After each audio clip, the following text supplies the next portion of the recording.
Suhel, I'd like to begin the conversation with you first. You have about 4.6 million followers on Twitter as of now. Your blue badge has also been taken away. Will you cave in? Would you want to pay for this blue badge now?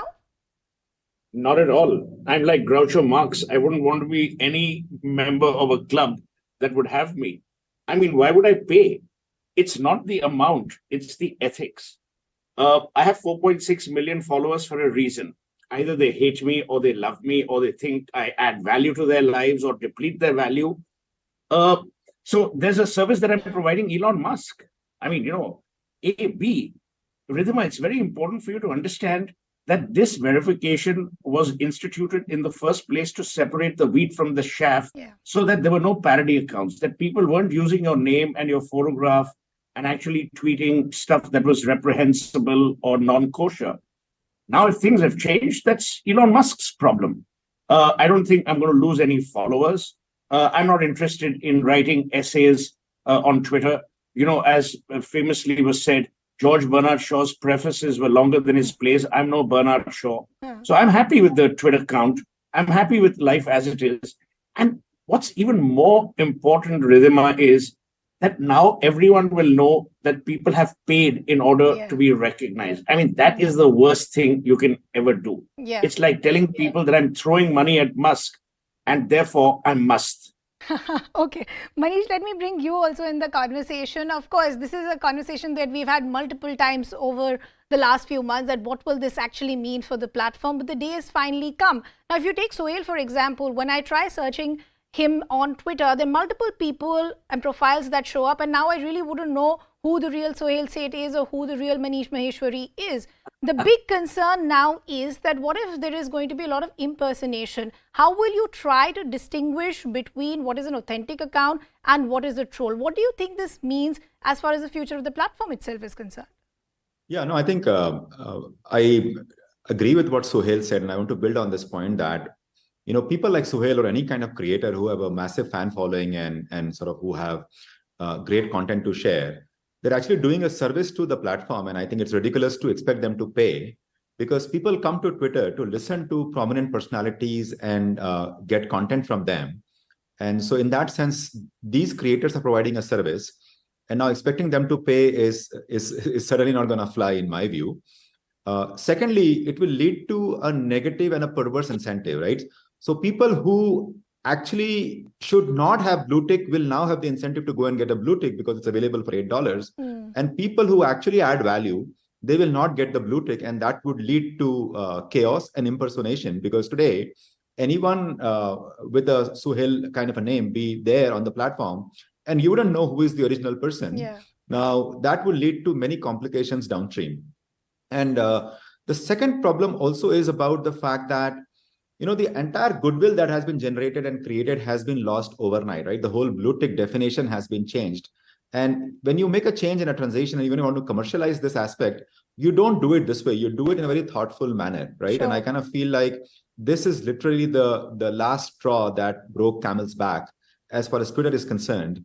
And I do know from my own relationship and my contacts that many of the creators are not quite happy with this. They are looking for alternates. And I think they are going to other media platforms. In fact, what I run now, Fenori, is a creator monetization platform.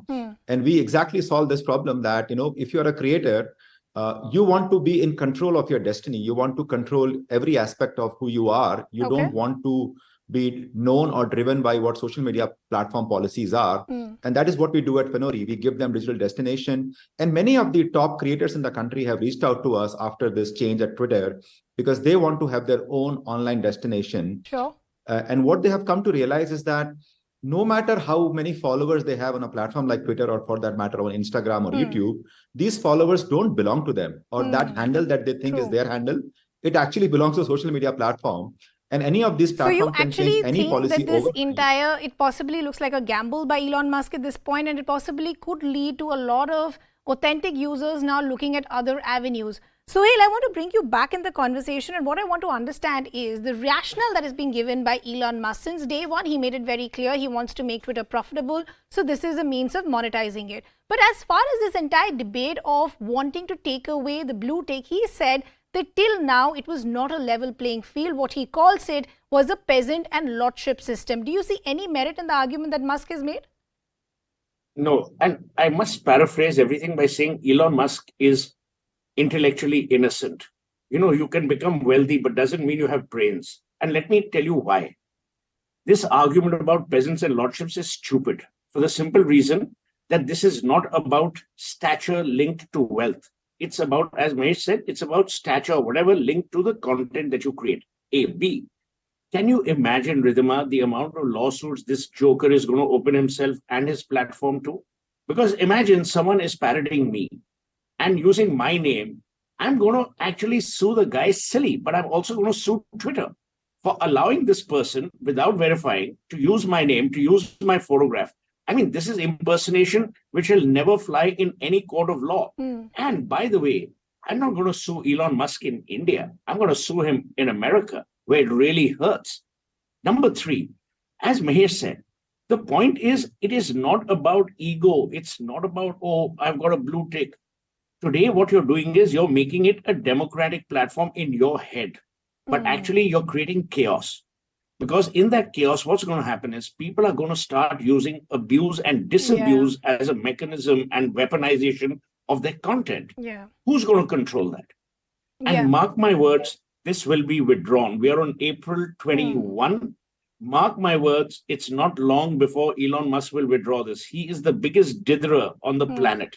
As somebody asked me earlier in the day that do you think this will change? I said with Elon Musk, you never really know, right? There have been so many twists and turns already. So we really don't know what the future will be. But Manish, I want to come back to you, and I agree with the point that Suhel is making. Those are exactly the concerns. What happens as far as content moderation is concerned? What happens to the free run that is being given to trolls today? A lot of influential people wanted to use Twitter as a platform to create awareness as well. It was used for SOS and emergency groups as well.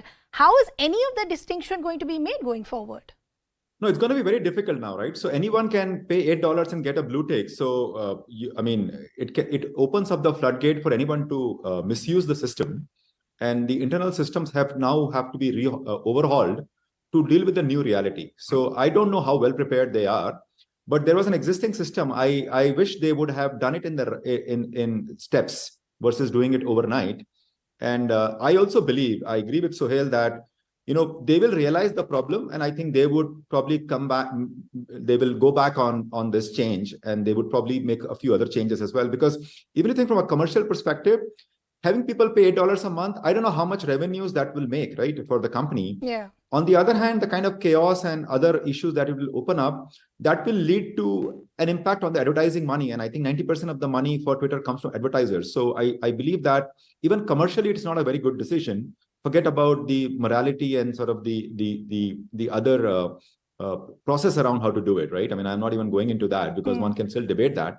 But if you just look at it pragmatically from a business standpoint, number one, it's not good commercially. Number two, it's not good for your reputation among the creators, right? I mean, why would creators trust you? People who have built a great fan following, people who were highly accomplished, people who had something authentic to say. I mean, all those people have been leveled with anyone else on the market who can pay $8. So clearly, it sends a very wrong signal, right? I mean, you feel like cheated on this platform. So that will really lead to creators now looking for alternatives. And I think things will not look good for Twitter for at least for some time until they come back and look for make some changes in the way it is right now. Suhel, lastly, before I wrap this discussion, I just want to understand, as far as optics for Twitter are concerned, Manish is saying it will actually not work in its favor. It's a possibility that we could see Elon Musk going back on it. Till now, if having a verified badge was being seen as, quote unquote cool, for the lack of any other word, do you think today not having a blue badge is going to be the new norm and the new cool? I think so. I think people are. Sorry, go ahead. You see what I've done on what I've said on Twitter. I said I'm delighted I don't have the blue tick. People are going to use inverse snobbery, as simple as that. And what is happening, Ridhima, very interestingly, is people who have the blue tick will sadly be ashamed because everyone knows that they haven't got it on merit. They've got it on their capacity to pay. So when money is the yardstick and not content, in any case, you're shamed. So I know a lot of people who well could afford it. I mean, all of us could afford it, but we won't do it. Because we are playing into the hands of Elon Musk, and that's not kosher. Okay. Unfortunately, gentlemen, I'll have to leave that conversation there. Manish Maheshwari,